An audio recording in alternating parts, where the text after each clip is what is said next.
Hello guys, ఈరోజు మనం వీడియోలో G20 కంట్రీస్ని ఎలా గుర్తుపెట్టుకోవాలో ఒక నెమోనిక్ అనేది ఫామ్ చేసుకుందాము.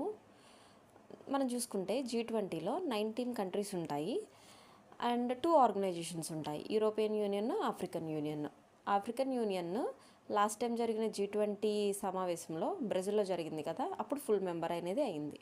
సో ఈ రెండింటిని మనం గుర్తుపెట్టుకుంటాము. ఈ 19 కంట్రీస్లో G7 కంట్రీస్ని మనం గుర్తుపెట్టుకోవడానికి ట్రెడిషనల్గా ఒక ట్రిక్ ఉంది కదా మనం ఫాలో అయ్యేది, జ్యూస్ విత్ జిఎఫ్ అని చెప్పి,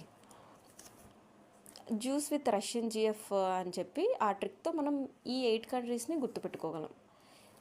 ఇప్పుడు ఈ 11 రిమైనింగ్ కంట్రీస్ గుర్తుపెట్టుకోవడమే కొంచెం హెక్టిక్ అన్నమాట. సో దీనికి మనం నెమోనిక్ ఫామ్ చేసుకుందాము.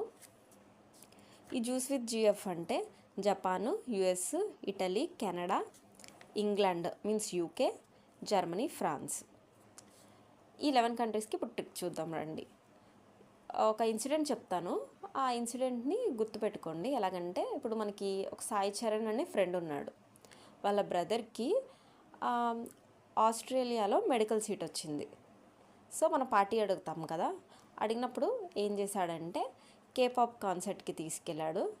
అది అయిపోయిన తర్వాత అరేబియన్ రెస్టారెంట్కి తీసుకెళ్ళి అక్కడ టర్కిష్ డిజర్ట్ అనేది తినిపించాడు.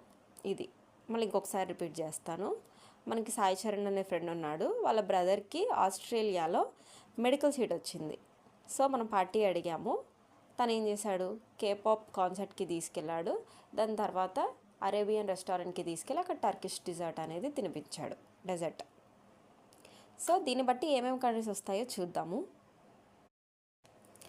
ఇప్పుడు సాయి చరణ్ అంటే ఇండియన్ నేమ్ కదా, ఇక్కడ I stands for India, I means India.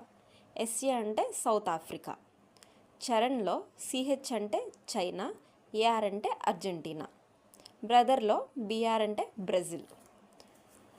Medical seat అని చెప్పాం కదా, ఎంఏ అంటే మెక్సికో. ఇన్ ఆస్ట్రేలియా, ఇన్ అంటే ఇండోనేషియా, ఆస్ అంటే ఆస్ట్రేలియా.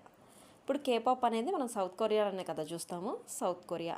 అరేబియన్ డిజర్ట్లో సౌదీ అరబ్. టర్కిష్ డిజర్ట్లో టర్కీ. ఇవి 11 కంట్రీస్. మనం సింగిల్ లెటర్తో కూడా ఫామ్ చేసుకోవచ్చు, కానీ సింగిల్ లెటర్తో ఫామ్ చేస్తే ఏమవుతుందంటే ఒక లెటర్ మీద మల్టిపుల్ కంట్రీస్ ఉంటున్నాయి కదా, సో మనం ఎంసీక్యూ ఇచ్చినప్పుడు కన్ఫ్యూజ్ అయ్యే అవకాశాలు చాలా ఉన్నాయి. సో దాని బదులు మనం ఇలా గుర్తుపెట్టుకుంటే కన్ఫ్యూజ్ అయ్యే అవకాశం చాలా తక్కువగా ఉంటుంది. సో ఇది ఒకవేళ మీకు కనుక దీనికంటే ఈజీ ట్రిక్ తెలిస్తే కామెంట్ సెక్షన్లో కామెంట్ చేయండి. Thank you.